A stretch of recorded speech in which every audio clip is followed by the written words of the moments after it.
தமிழ் மக்கள் இங்கே துயரப்படும் போது அவர்களுக்காக எங்களுக்கு அன்னையிடம் நீ அன்பை வாங்கலாம், தந்தையிடம் நீ அறி.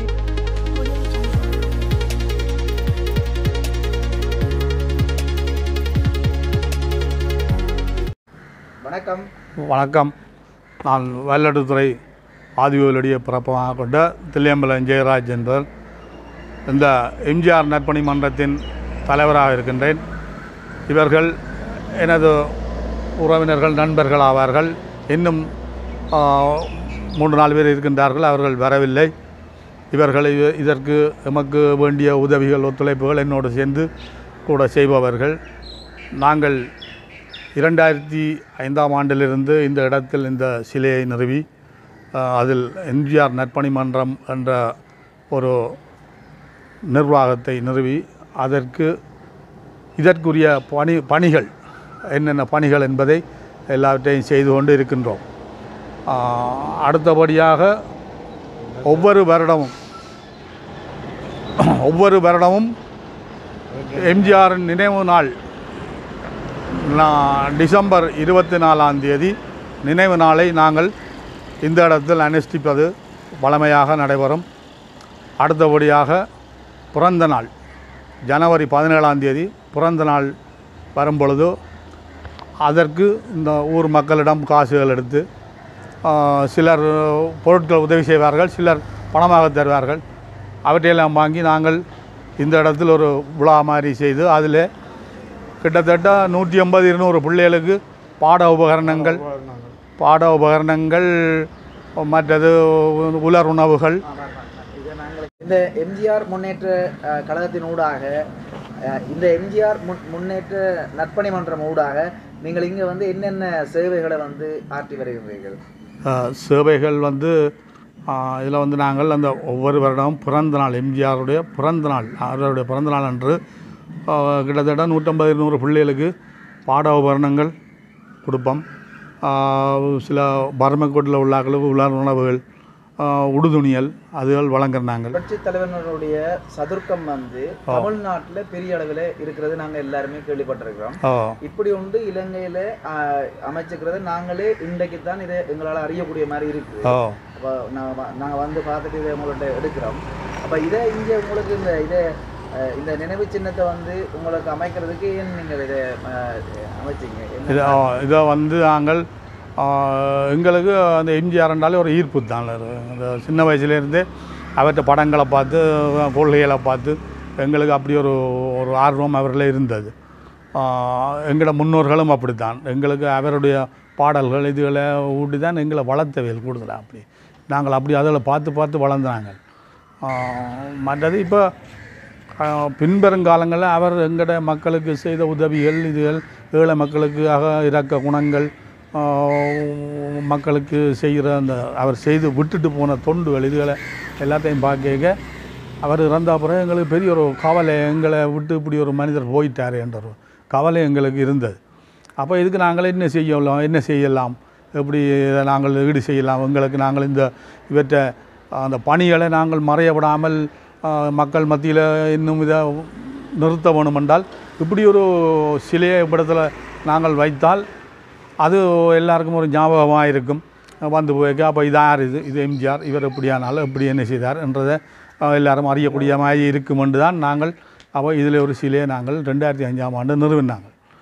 அப்போ அடுத்தது மக்கள் திலகம் அவர் நடிகராக மட்டுமல்ல, ஒரு நாட்டில் தலைவராகவும் முதலமைச்சராகவும் இருந்திருக்கின்றார். அதில் மக்களுக்கு அளப்பெரிய சேவைகள் செய்திருக்கின்றார். ஆனபடினால அவருடைய அந்த நல்ல செயல்களை நமக்கு பின்னால் வார சந்ததிக்கு கொண்டு செல்ல வேண்டும்.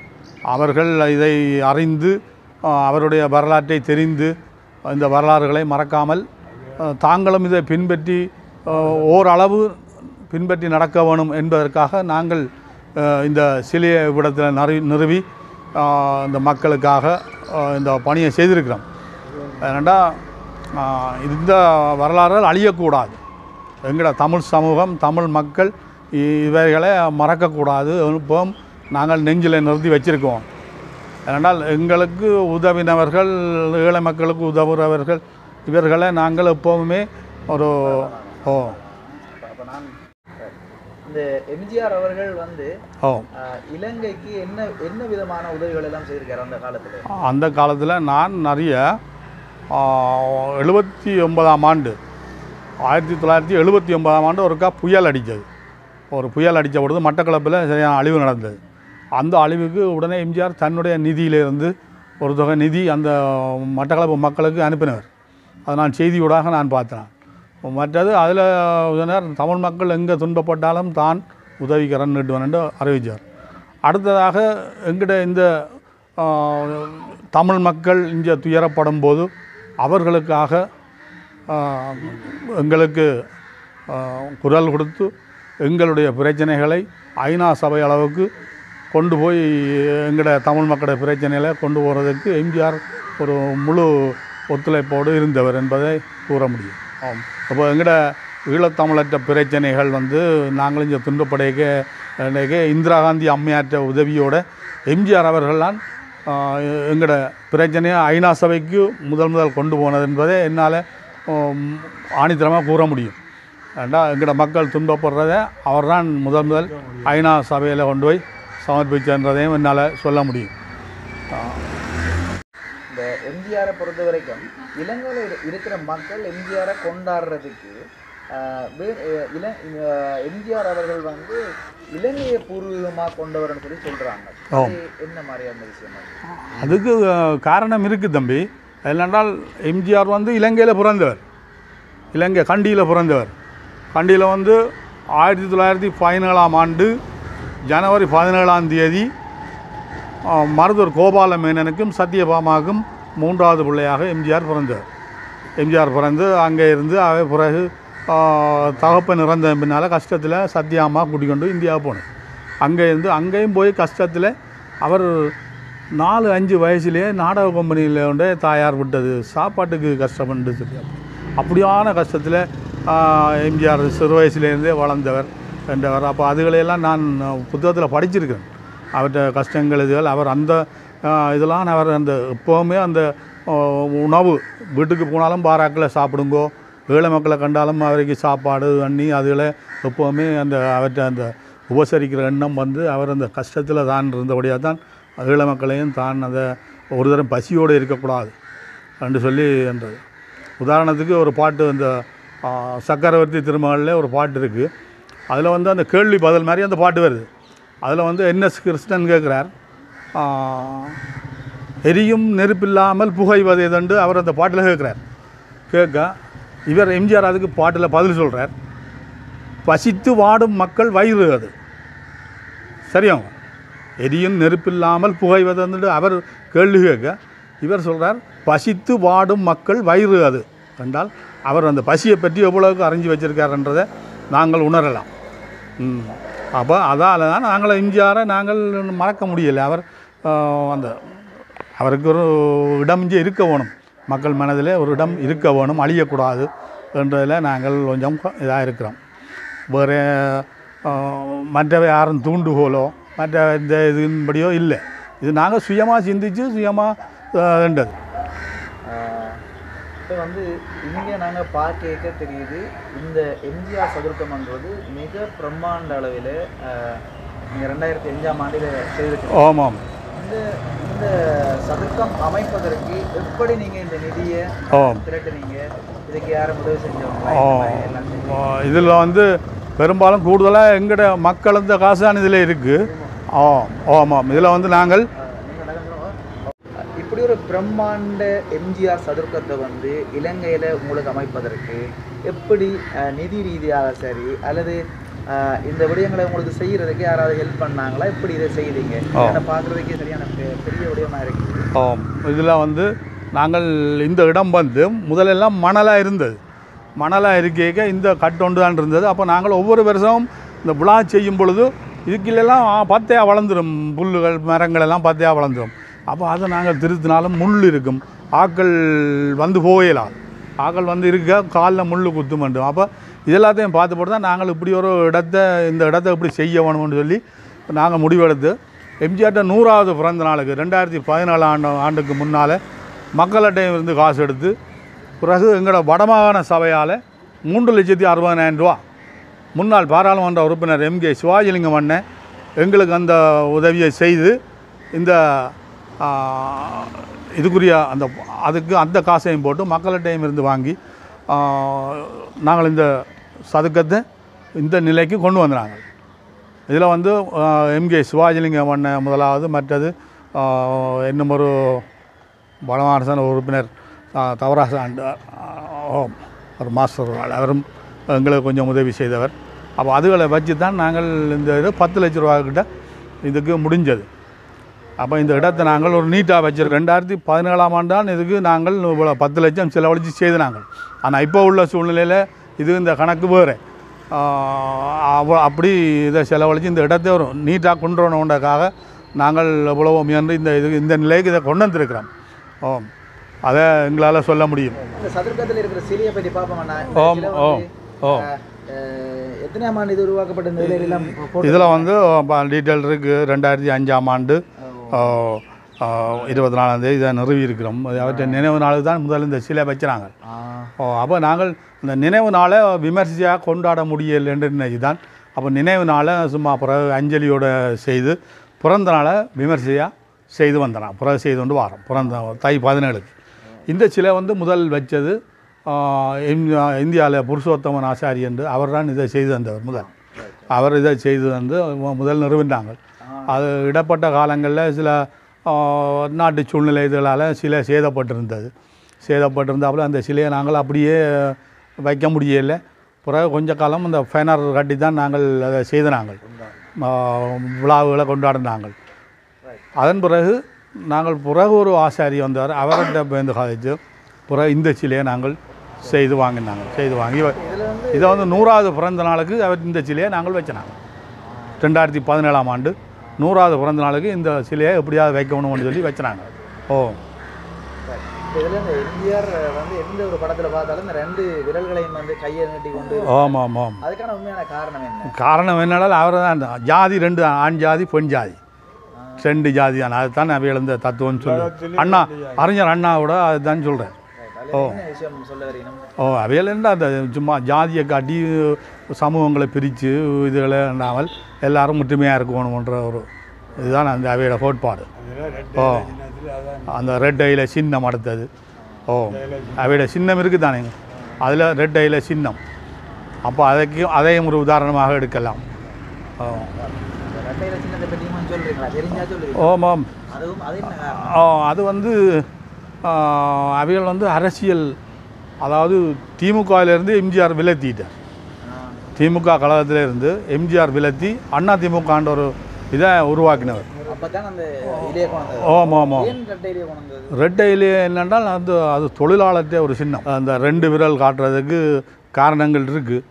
அதான் 2 ஜாதியான், ஆண் ஜாதி பெண் ஜாதியான ஜாதி. மற்றது வந்து எம்ஜிஆருடைய அரசியல் பிரவேசம், அதாவது திமுகவிலேருந்து அவர் விலத்தி அண்ணா திமுகன்ற ஒரு கழகத்தை உருவாக்கி அதுக்கு வந்து ரெட் ஐல சின்னத்தை அவர் ஒரு சின்னமாக தங்கட சின்னமாக வச்சா அதில் வந்து அந்த ரெட் ஐல வந்து அது தேயிலை குழந்த இலை தான் அந்த ரெட் ஐல. அது வந்து அந்த தேயிலை தோட்டம் செய்கிற தொழிலாளர்களை மையமாக வச்சு அவைகள் கஷ்டப்பட்டாக்கள் அவையில் இந்த இதை முன்னுக்கு கொண்டு வரணும். அதை காட்டி தான் அந்த ட்ரெண்ட் இதை அவர் காட்டி கொண்டு நிற்கிறார். அதுதான் அந்த ரெட் ஐலே அவர்கிட்ட அதிமுக சின்னம். அது அவர் வந்து அந்த உழைப்புக்கு முன்னிடம் கொடுக்குறவர். அவர்கிட்ட படங்களில் பாட்டுகளில் தெரியும், உழைத்து வாழ வேண்டும் பிறர் உழைப்பில் வாழ்ந்துடாது என்ற ஒரு பாட்டில் வருது. அடுத்தது ஒரு பழைய பாட்டில் வருது, இருப்பதை கொண்டு சிறப்புடன் வாழும் இலக்கணம் படைத்தவன் தொழிலாளி, உருக்கு போன்ற தன் கரங்களினாலே உயர்ந்து நிற்பவன் தொழிலாளி என்றால் அந்த உழைக்கிற கரங்களை கொண்டு தான் நம்பிக்கை வச்சு வாழ வேணுமென்ற ஒரு இதை மக்களுக்கு ஊட்டியிருக்கிறார். அப்போ அதால் வந்து இதை நான் 2 தடவை போயிருக்கிறேன் எம்ஜிஆர் சதுக்கத்துக்கு. அங்கே மட்ராஸில் அவருடைய நினைவிடத்துக்கு போயிருக்கிறேன். அதில் வந்து மெயினாக இதைத்தான் போட்டிருக்கணும். அவர்கிட்ட கல்லறையிலே எழுதப்பட்டிருக்கு, உழைப்பே உயர்வு தரம் என்று எழுதப்பட்டிருக்கு. இப்போ அதைத்தான் நாங்களும் இங்கே எழுதியிருக்கிறோம். எந்த மனிதனும் உழைத்து சாப்பிட வேணும், உழைத்து வாழ வேணும். அதைத்தான் அவர் விரும்புகிறார். எல்லாரும் அதைத்தான் செய்ய வேணும். உங்களோட சதுர்க்கத்துக்கு வெளியால் அது பெரிய ஒரு ஆலமரம் ஒன்று இருக்குது, அதுலேயும் எம்ஜிஆர்ட்ட படம் ஒன்று இருந்தது. என்னென்ன அது? ஆமாம், அதுவும் இதோட சேர்ந்த இடம் தான். நாங்கள்லாம் இது மக்கள் வந்து ஆறி போகிறதுக்கும் இருந்து கொஞ்சம் வெயில் காலங்களில் வரைக்கும் அதில் இருந்து போவினோம். அதெல்லாம் நாங்களும் ஓய்வு நேரத்தில் வந்து இதில் இருப்போம். அது ஒரு அதில் அவற்றை படம் போட்டிருக்கு, அவற்றை பொன்மொழிகள் அதில் போட்டிருக்கு. அவள் போகிறவ பார்த்து போட்டு சில பேர் எங்களையே கேட்பினோம், இது யார் எழுதுனது, யார் போட்டது, நல்லா இருக்குது அப்படின்ட்டு எங்களையே கேட்பினோம். நாங்கள் அவைகளுக்கும் தெரியாத மாதிரி பதிலை சொல்லிட்டு இருப்போம். அப்படி அந்த இடம் ஒரு நல்ல ஒரு இடமாக எல்லாருக்கும் அமைஞ்சிருக்கு, ஒரு புனிதமாக இருக்குது. எல்லாரும் வந்து மற்றது இது வந்து ஒரு முக்கியமான ஒரு சந்தி, வெள்ளத்துறை ஆலடி சந்தி என்றாலே எல்லாருக்கும் தெரியும். அது ஒரு முக்கியமான இடம் உண்டு. அதில் இருந்தால் வடிவம் ஆறுதலாக கதைக்கலாம். அதில் வாங்க தம்பி, வடிவாக இருந்து கதைப்போம். வாங்க.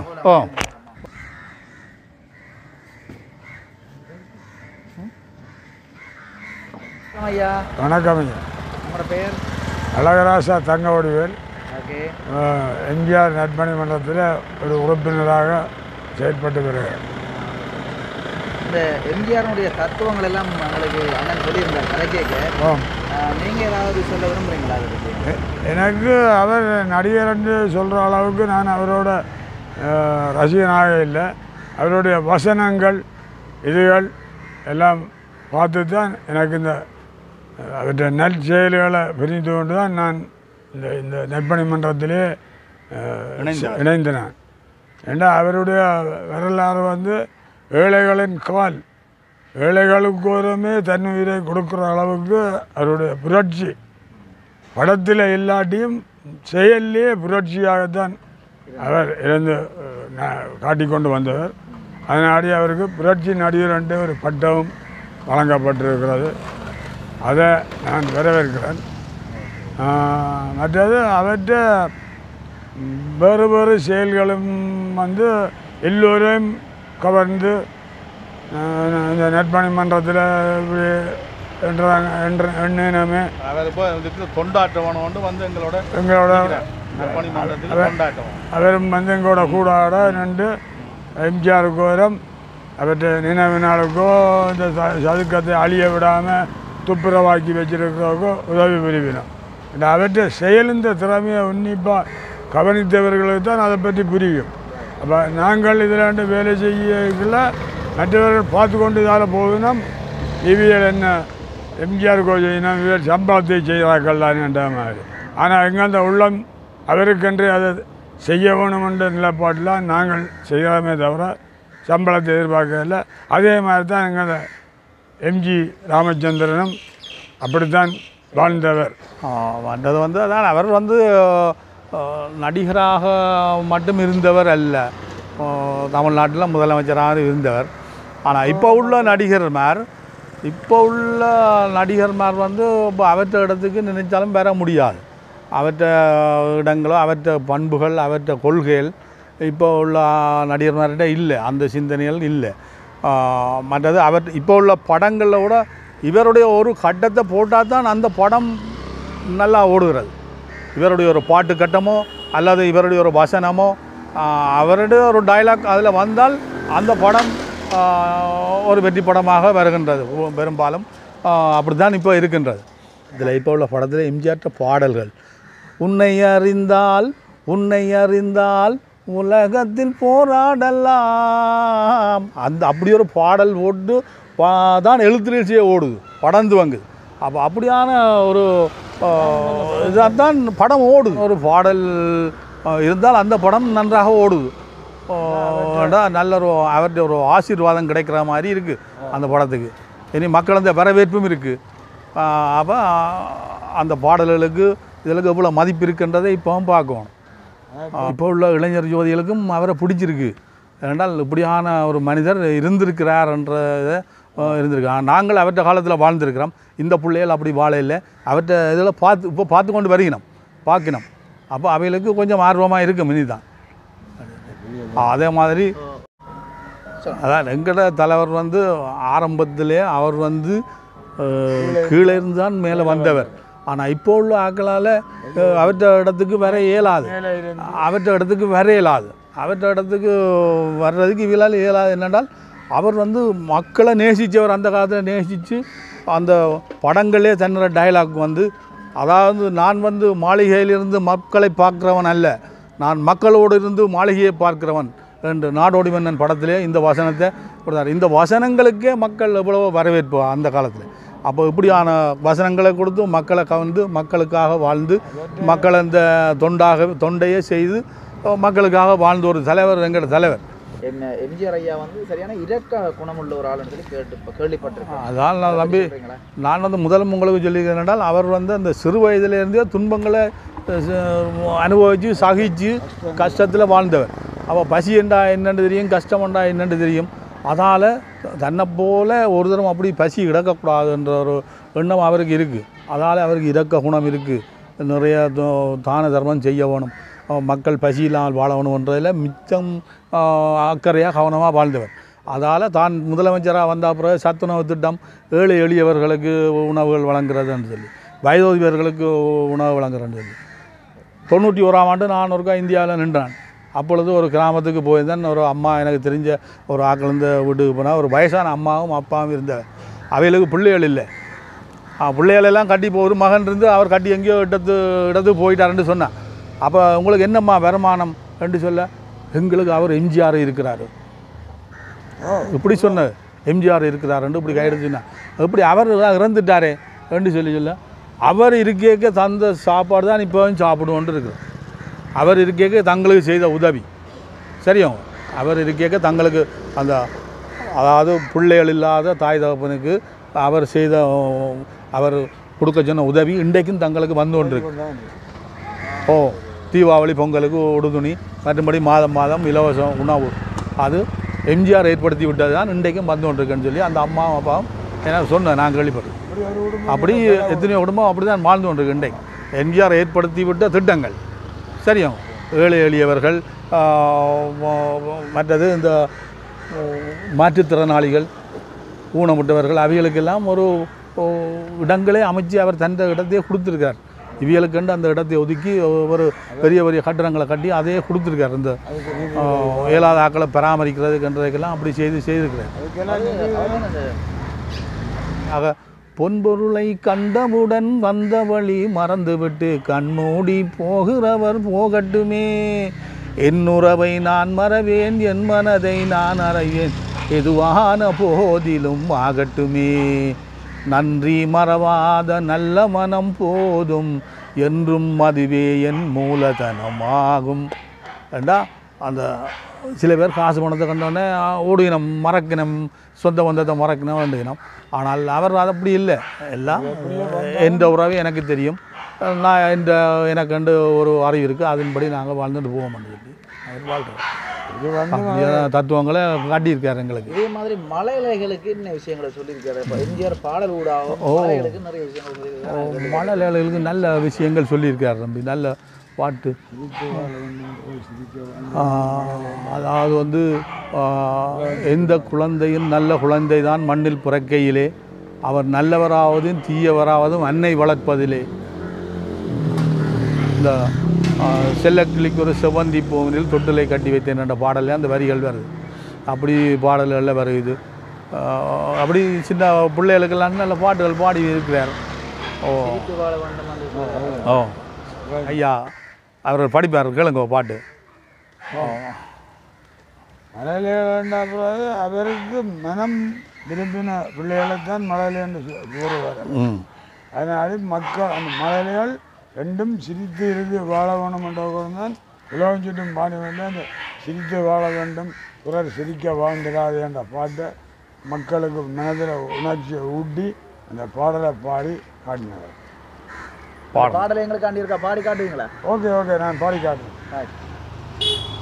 சிரித்து வாழ வேண்டும், பிறர் சிரிப்பில் வாழ்ந்திடாதே, சிரித்து வாழ வேண்டும், பிறர் சிரிப்பில் வாழ்ந்திடாதே, உழைத்து வாழ வேண்டும், பிறர் உழைப்பில் வாழ்ந்திடாதே, உழைத்து வாழ வேண்டும், பிறர் உழைப்பில் வாழ்ந்திடாதே, சிரித்து வாழ வேண்டும், சிரிக்க வாழ்ந்திடாதே சிக்கு மங்கு சிக்கு பப்பா சிக்கு மங்கு சிக்கு பப்பா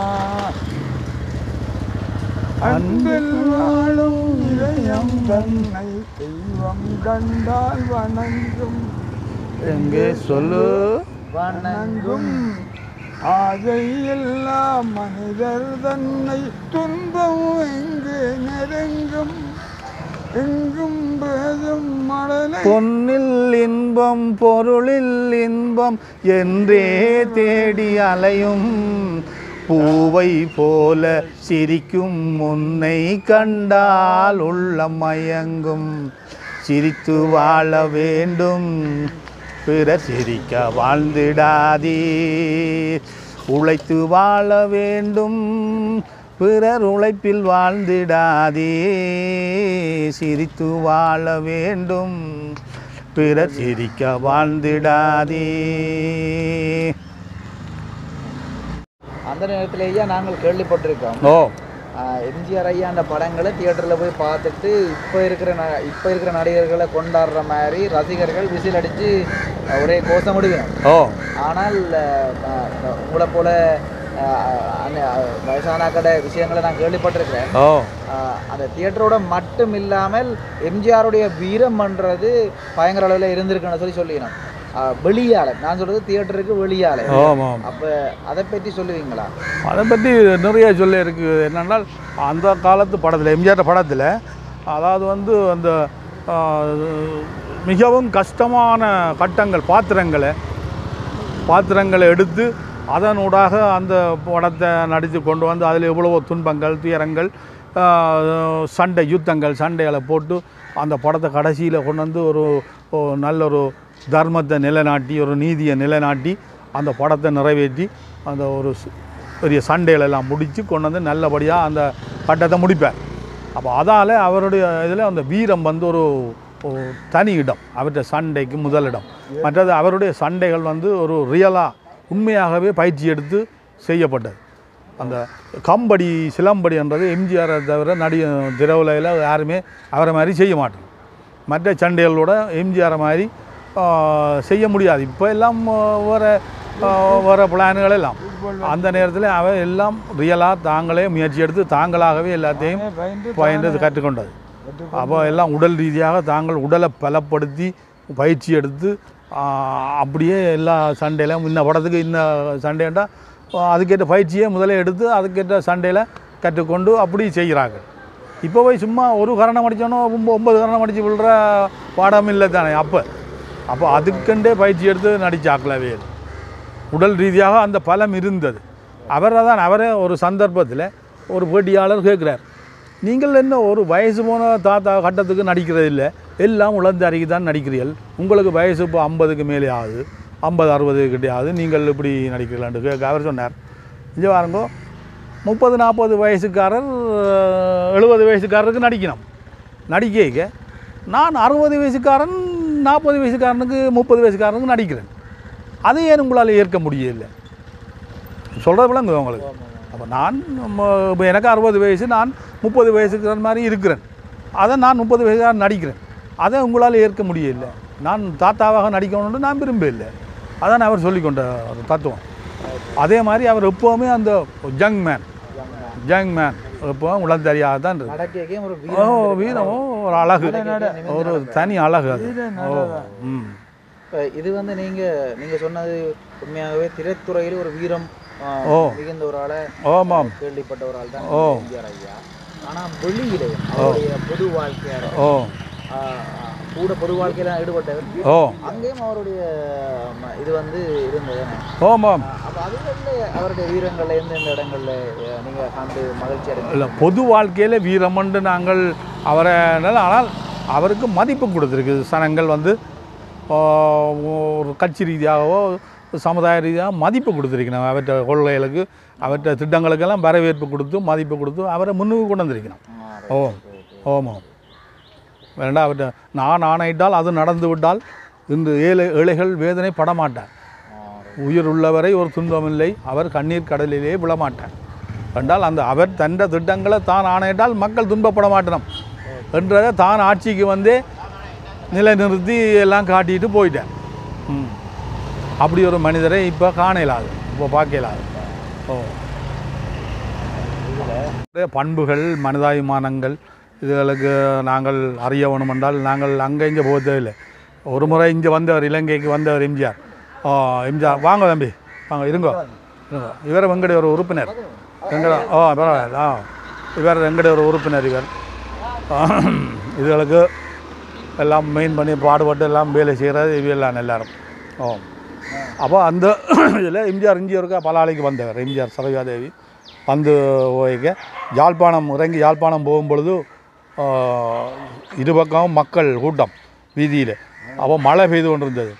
மழை பெய்திருந்தால் எம்ஜிஆர் உள்ளுக்கு இருந்தார். உடனடியாக அந்த அந்த அவர் வந்த வாகனத்தை மேல் கூரே ஜீப் அந்த அதாவது மேலே ஒரு டென்ட் அடிச்சிருந்தது, அதை கலட சொல்லி அவர் அந்த மக்களாக தானும் நனைஞ்சு கொண்டே அந்த மக்களுக்கு கையை சேர்த்து கொண்டு போனவர். அதனால் மக்கள் நனைஞ்சு தன்னை பார்க்க தான் மட்டும் உள்ளே நனையாமல் இருக்கக்கூடாது என்று சொல்லி தானும் தானும் நனைஞ்சு மக்களுக்கு கையை அசைச்சு நன்றி தெரிவித்து கொண்டு போனவர். இதோ ஒரு விஷயமே பாருங்க. இப்போ வந்து இந்த அந்த காலத்தில் வந்து நீங்கள் உங்களோட தியேட்டருக்கு போன அந்த அனுபவங்களை சொல்லுங்கள். எங்களுடைய ஆக்கள் நாங்கள் போனதை விட எங்களுக்கு மூத்த ஆக்கள் போயிருக்கிறோம். அவைகள் வந்து எங்களுக்கு வியாழக்கிழமை என்றால் தொழில் கட்ட அண்டைக்கு தொழில் நிப்பாட்டுறது. அடுத்த நாள் வெள்ளிக்கிழமை தானே. அப்போ கடை தொழிலும் போகிற இல்லை. வியாழக்கிழமை எப்படியும் தொழிலை நிப்பாட்டி போட்டு வெளிக்கிட்டு விடுவோம். வெளிக்கிட்டால் அங்கே போய் 10 மணி ஷோ முதல் பார்ப்பினோம். 10 மணி ஷோ, 2 மணி ஷோ, 6 மணி ஷோ, சில பேர் செகண்ட் ஷோ 12 மணி ஷோவும் பார்த்துட்டு தான் அங்கேருந்து நடந்து வருவோம். தியேட்டர் அங்கே யாழ்ப்பாணம் பஸ்ஸில் போயிட்டு அங்கே படம் பார்த்துட்டு நடந்து வரையணும். அப்படியே இங்கே இருக்கணும். எங்களுடைய ஆக்கள் இப்போவும் இருக்கணும். எனக்கு அருமத்துறை நான் ஒரு ஆள் என்ற கதை சொன்னவர். தாங்கள் படம் பார்த்துட்டு தம்பி அங்கேருந்து நடந்து வருவோம். நடந்து வர வெள்ளையக்கிட்ட வர விடியும். சிலையினர் வெள்ளையக்கிட்ட வர விடியும். அப்படியே அங்கே செகண்ட் ஷோ முடிஞ்சு வர இங்கே விடியும். அப்படி தாங்கள் படம் பார்த்தது. 18 மைல் நடந்து வர வேணுமே. அப்போ அந்த காலத்தில் இப்படி இருந்திருக்கு. நம்ம பாருங்க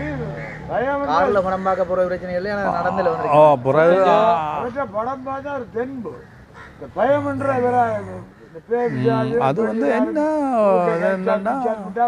அடியில் விட்டுவிடுவோம். படம் பார்த்த உடனே ஒரு பூஸ்ட். அவற்றை பாட்டிலே ஒரு துணிவு இருக்கு.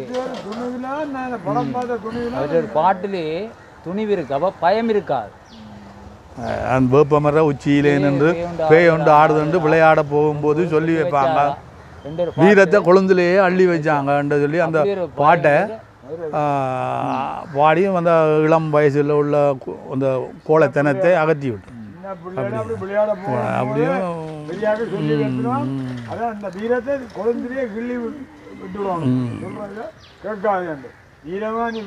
வாழ வேணும்.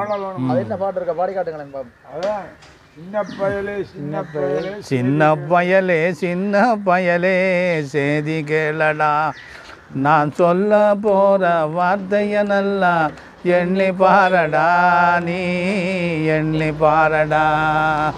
சின்ன பயலே சேதி கேளடா. ஆளும் வளரணும் அறிவும் வளரணும் அதுதாண்டா வளர்த்தி. ஆளும் வளரணும் அறிவும் வளரணும் அதுதாண்டா வளர்த்தி.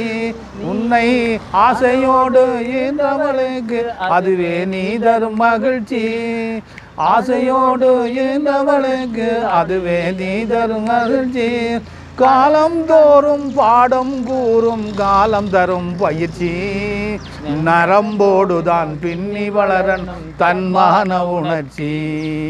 சின்ன பயலே சேதி கேளடா, நான் சொல்ல போற வார்த்தைய நல்லா எண்ணி பாரடா, நீ எண்ணி பாரடா.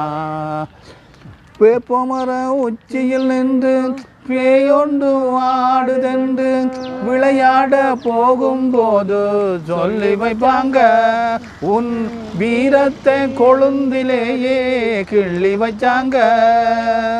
வேலையற்ற வீணர்களின் மூளையற்ற வார்த்தைகளை வேலையற்ற வீணர்களின் மூளையற்ற வார்த்தைகளை வேடிக்கையாக கூட நம்பிவிடாதே நீ வீட்டுக்குள்ளே ஒளிந்து கிடந்து வெம்பி விடாதே நீ வெம்பி விடாதே சின்ன பயலே செய்தி கேளடா. இது எம்ஜிஆர் 3 எழுத்து. அந்த இதில் அந்த மூச்சு இருக்கும் வரைக்கும் தானதை செய்வேன் என்ற இதை சொல்லி காட்டியிருக்கிறார். அந்த பாட்டில் நிறைய தத்துவங்கள் இருக்கு. அந்த பாட்டு இந்த வசனம் 3 எழுத்தில் மூச்சு இருக்கும், அது முடிந்த பின்னாலும் பேச்சிருக்கும். உள்ளம் என்றொரு ஊர் இருக்கும், அந்த ஊருக்குள் எனக்கு ஒரு பேர் இருக்கும். கடமை அது கடமை கடமை அது கடமை. இப்போ இதில் பாருங்க, இந்த கடமை அதுவும் 3 எழுத்து. என்னென்னா மக்களுக்கு கடமை செய்ய வேணும். அந்த கடமை செய்ய பிறந்த நாங்கள் கடமை செய்ய வேணும் என்றால் அவற்றை அந்த 3 எழுத்து. அதுக்கு பேரும் தான் கடமையும். கடமை முடிஞ்சால் தான் பேச்சு இருக்கும். கடமை முடிய வேணும். அந்த தான் எடுத்துக்கொண்ட கடமையால் முடிய வேணும்ன்றதில் மிகவும் அக்கறையாக இருந்தவர். அதை சொல்ல முடியும். இப்படியான இந்த எம்ஜிஆர் ஐயா அவர்கள் இந்த அந்த காலத்து இளைஞர்களை எப்படி மகிழ்வித்தார்? குறிப்பாக என்னுடைய யாழ்ப்பாண இளைஞர்கள், நீங்களே சொன்னீங்க தியேட்டருக்கு போயிட்டு வீரமாக வருவோம், அதை பற்றி நான் காய்ச்சி கொண்டு அப்படி எப்படி மகிழ்வித்தார்? இளைஞர்களை எப்படி சந்தோஷப்படுத்தினார்? நீங்களெல்லாம் எப்படி அந்த காலங்களில் சந்தோஷப்பட்டீங்கன்னு அந்த கால அனுபவத்தை சொல்லும்போது. அந்த காலத்தில் இந்த படம் வெளிவருதுண்டா, ஒரு படம் இன்றைக்கு வெளிவருது, இன்றைக்கு ரிலீஸ் ஆகுதுன்றால் நேற்றைக்கே போடுவோம். நேற்றைக்கு அதாவது நாளைக்கு ரிலீஸ் ஆகுதுன்னு வைங்க, இன்றைக்கு மத்தியானமே எல்லாம் கிளம்பி அங்கே போயிடுவாங்க. ஆனால் நான் போகலை, அப்படி படம் பார்க்கல. அங்கே போய் நின்று அந்த அன்றைக்கு முதல் நாள் ஒரு வேறு படம் ஓடும், அந்த படத்துக்கு செகண்ட் ஷோ டிக்கெட் எடுத்து அந்த படத்தை பார்த்துட்டு அப்படியே உள்ளே நின்றுடுவாங்க. உள்ளே நின்று அப்படியே ஏன்னா உள்ளுக்கு வரையலாது பிறகு அப்படியே நின்று டிக்கெட் எடுத்து அப்படியே உள்ளே அங்கே உள்ளே போயிட்டு படத்தை செகண்ட் ஷோ படத்தை பார்த்துட்டு அப்படியே அங்கே நின்று விடுறது. வெளியால் வந்து தியேட்டருக்குள்ளே நின்றுட்டா பிறகு அதில் கியூவில் போய் நின்றுட்டா சரி, அந்த புது படத்துக்கு டிக்கெட் எடுக்கலாம். அதுக்கு அப்படி போய் காவல் நின்று மலையில் நினைஞ்சு அடிபட்டு சண்டை போட்டு இதத்தான் சிந்தி கூட படம் பார்த்தாங்க. ஒளிவிளக்கு படம் ஓடைக்க ஒரு ஆள் செத்தது. அப்படி அந்த படத்தில் மனோரா தியேட்டரில் பார்த்தேன்னா ஒரு ஆள் செத்தது ஒளிவிளக்கு. அப்படி எவ்வளவோ துன்பப்பட்டு படங்கள் பார்த்தா அது ஒரு சாதனை. படம் உண்டு. அதாவது வந்து மனோரா தியேட்டர் ஒன்று அந்த நேரம் எம்ஜிஆர்ட்ட படம் புதுசாக வந்த உடனே போய் பார்க்க இல்லைன்றால் அவருக்கு மதிப்பில்லை, கொஞ்சம் மதிப்பில்லை. இவர் படம் பார்க்கலேன்னு அந்த படம், இவர் இன்னும் படம் பார்க்கல அந்த படம். அப்படி அதில் இந்த எம்ஜிஆர் படத்தில் நீங்கள் பார்த்த படத்துக்குள்ள குறிப்பாக சந்தோஷமாக பகிரக்கூடிய படம் என்ன படம், சுவாரஸ்யமான விடயம் என்ன? வந்து மஞ்சுளா வந்து எம்ஜிஆர் அண்ணனோட 57 வயதும் அவங்க 16 வயதும் ரிச்சாக்காரன் தான். முன்ன 60 அது எனக்கு தெரியாது, எத்தனை வயதுன்னு தெரியாது. 18 முதல் படம் வந்து தெரியும். முதல் படம் ரிச்சாக்காரன் தான் மஞ்சுளா வந்து அறிமுகமான படம்.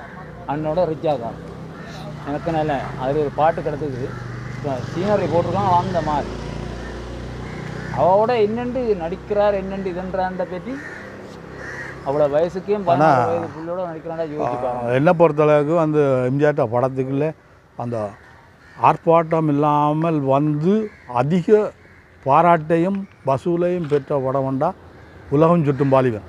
அது வெளிநாடு தெரியும், உலகம் சுற்றும் வாலிபன். நீங்கள் இப்படி சொல்கிறீங்க. உலகம் சுற்றும் வாலிபன் வந்து பல நாடுகள் எடுத்த படம். அதாவது வந்து அந்த படத்துக்கு வந்து தமிழ்நாட்டில் வந்து எந்த ஒரு சுவரொட்டிகளோட ஒட்டில் விளம்பரம் செய்யாமல் தான் அந்த படம் வெளிவந்தது. ஏனென்றால் அப்போ திமுக அரசு இருந்தது. இதை விடையில்லை எம்ஜிஆருக்கு அந்த இதுகள் எல்லாம் செய்கிறதுக்கு அவை அனுமதி கொடுக்கல. இந்த படம் ஓடுறது கூட பெரிய சவாலாக இருந்தது இந்த உலகம் சுற்றும் வாலிபன் படம். அப்படியான படத்தை எம்ஜிஆர் ஓடி எல்லா படத்தையும் கூட சாதனையாக அதை முன்னுக்கு கொண்டு வந்து அதை பெரிய வெற்றி படமாக. காரணம் என்னென்றால் அந்த படத்தின் அந்த காலத்துக்கு அந்த படம் ஒரு பெரிய விஷயம். அது வந்து ஒரு ஒரு நவீன முயற்சியாக வெளிநாடுகளில் போய் எடுத்தபடியாக அது மக்களுக்கு பார்க்குறதுக்கு ஒரு புதுமையாக இருந்தது. எங்களுக்கு தான் அந்த சத்யராஜே ஒரு படத்தில் சொல்கிறார், எங்களுக்கு 73ஆம் ஆண்டே தலைவர் 10 ரூபா டிக்கெட்டோட எங்களுக்கு உலகத்தை காட்டிட்டார். சரியும் 10 ரூபா டிக்கெட்டோட எங்களுக்கு தலைவர் உலகம் சுற்று மலைவனில் உலகத்தை காட்டிட்டாருன்னு சொல்லி சத்யராஜ் சொல்கிறார். அப்போ அவ்வளோ காட்சிகளையும் மக்கள் பார்த்தது தானே. இப்போ நீங்கள் அந்த நேரம் நீங்கள் படம் பார்க்க தியேட்டருக்கு போய்க்க இந்த டிக்கெட் விலை என்ன விலை? சாணா சொல்லுங்க. 55% கலரி டிக்கெட்டு கலர் என்ன முன்னுக்கு இருக்கிற gallery, second class, first class, resort, balcony அப்படி வரும். ஒரு ரூபா ஆக குறைஞ்சது எவ்வளோக்கு பார்க்கலாம்? 55 ஆக கூடினது பால்கனி மேலே இருக்கும். இப்போ எவ்வளோ தெரியுமா உங்களுக்கு? இப்போ இங்கே எல்லாம் 1000 ரூபா போதும். ஒரு வீட்டு ஜிவிஎம் பார்த்தா குறைஞ்சது ஒரு 400 ரூபா. இந்த தியேட்டர்களுக்கு 1 ரூபா கொண்டு போனால் அப்படியே படம் பார்த்து கடலையும் சாப்பிட்டு வரலாம். எவ்வளோ கொண்டு போனால் படம் பார்க்கலாம்? 1 ரூபா கொண்டு போனால் படம் பார்த்து கடலையும் சாப்பிட்டு வரலாம். இப்போ எங்கட ஊருக்குள்ள உள்ள தியேட்டர்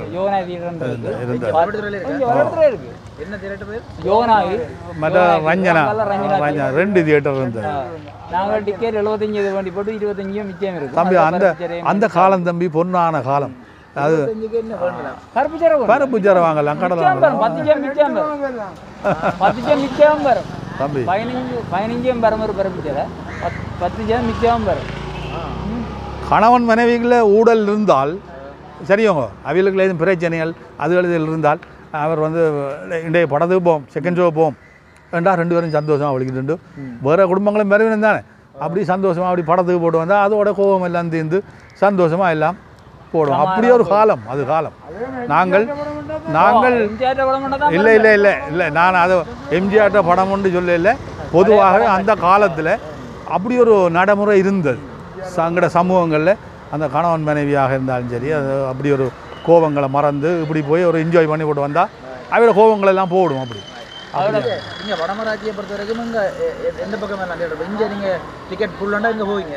நெல்லியடி போகிறோம், Mahatma theatre, Lakshmi theatre, Mahatma theatre.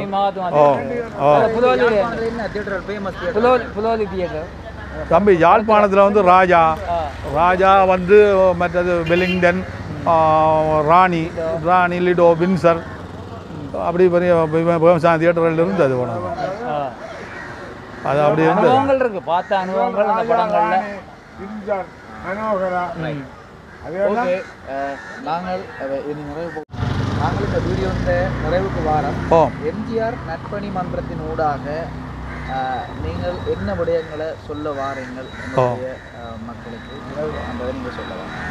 அதான் நாங்கள் மக்களுக்கு வந்து இதை நாங்கள் சொல்கிறதுக்கு இதே ஒரு புனிதமான இடமாக இந்த காலத்திலையும் இதை பராமரித்து கொண்டு வரவேணும்.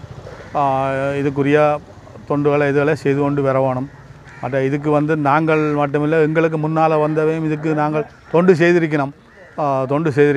இதில் வந்து குறிப்பாக நான் எங்களோட உறுப்பினர்கள் சிலற்ற பேர்கள் சொல்ல வேணும் என்னென்றால் அவையெல்லாம் மறைஞ்சிட்டோம்.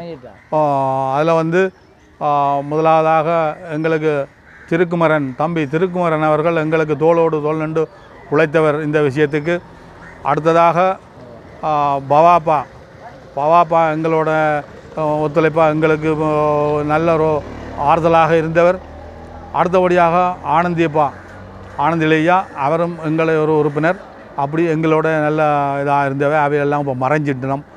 அவைகளை நாங்கள் இந்த இடத்துல நினைவு கூறுறோம். அடுத்தபடியாக எங்களுக்கு இப்போவும் ஒரு உறுதுணையாக இருக்கிறவர் எம்கே சிவாயிலிங்கம் அண்ணன். அவர் எங்களுக்கு இப்போவும் இந்த விஷயத்தில் ஒத்துழைப்பாக இருக்கிறார். மற்றது வேறு மக்களும் நண்பர்கள், உடுப்படியிலேருந்து ஒரு நண்பர் வருவார். அவர் ஒவ்வொரு வருஷமும் 10,000 ரூபா குறையாமல் இதுக்கு நன்கொடைகள் இதுகள் செய்கிறவர். ஒவ்வொரு எங்கடையாக்களும் எல்லாம் அப்படி மாறி செய்வினம்.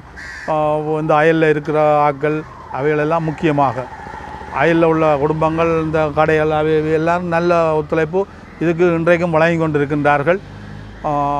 இதற்கு முக்கியம் எங்களுடைய ஆதிகளுடைய மக்கள் இந்த ஒரு ஒத்துழைப்பு தான் இந்த நாங்கள் இதை இப்படி கொண்டு நடத்துகிறதுக்கு எங்களுக்கு ஒரு ஊன்றுகோலாக இருக்கிறது. எங்களுடைய ஆதிகளுடைய மக்கள் இந்த ஒத்துழைப்போடு தான் நாங்கள் இதை செய்கிறோம் என்று சொல்லி நான் இதை கேட்டுக்கொண்டு நீங்கள் எங்களை வந்து இதை பேட்டி கண்டு இதை எடுத்ததுக்கும் உங்களுக்கு நாங்கள் நன்றியை தெரிவித்து எங்களுடைய வணக்கத்தை தெரிவித்துக் கொள்கிறோம். நன்றி, வணக்கம். அதனுடைய நீங்கள் இந்த எம்ஜிஆர் நற்பணி மன்றத்தின் ஊடாக இந்த மக்களுக்கு என்ன விஷயத்தை சொல்ல வாரீங்க இருந்தால் அந்த விஷயங்களை நீங்கள் சொல்லலாம். எம்ஜிஆர் நற்பணி மன்றம் இந்த எம்ஜிஆர் சதுக்கம் வந்து இது வந்து ஆதியோடி மக்களுக்கு சொந்தமானது. ஆதியோடி மக்கள்லாம் இதனுடைய உரிமையாளர்கள். மற்ற இந்த அயலில் உள்ளவர்கள் இவர்களெல்லாம் நிறைய உதவிகளை செய்து கொண்டிருக்கின்றார்கள். இதை நாங்கள் மறுப்பதற்கில்லை. எமது இந்த எம்ஜிஆர் நற்பணி மன்றத்தின் உறுப்பினர்களாக இருந்தவர்கள் மறைந்து விட்டார்கள் சிலர். அதில் ஒருவர் தம்பி திருக்குமரன். அவர் எமது இந்த உழைப்புக்காக தோளோடு தோல் நின்று எமது இதுக்கு உழைத்தவர். அடுத்தபடி நன்றி. வாழ்க எம்ஜிஆர் நாமம்.